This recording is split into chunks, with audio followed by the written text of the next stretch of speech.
আসসালামু আলাইকুম বন্ধুরা, আপনারা আমার একটি 4 মিনিটের ভিডিও দেখেছিলেন, যে ভিডিওতে আমি আহ, প্রায় মাছ ধরার ভিডিও দেখেছিলেন, যে যে বসে বসে মতলব ছিপ ফেললে মাছ পাওয়া যায়। যেমন আজকে যে এখন একটা পেলাম এইমাত্র। তো লম্বা ভিডিও দিলে আপনার ভিউজ কম আসে।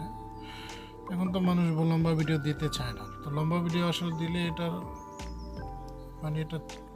চলে কম, সঙ্গে সঙ্গে ভিউজ আসে না। দেখেন, এটা আমি এখন মাছ ধরতেছি, টানে টানে মাছ হচ্ছে, টানে টানে একটা উঠাইছি, ওই যে এখন আরেকটা উঠালাম, এই যে মাত্র আসছে, দেখবেন আপনারা, এই যে চলে আসছে। তো আশা করি থাকেন পিছে, আমি আরও ভিডিও দেব আপনাদের জন্য, সুন্দর সুন্দর ভিডিও।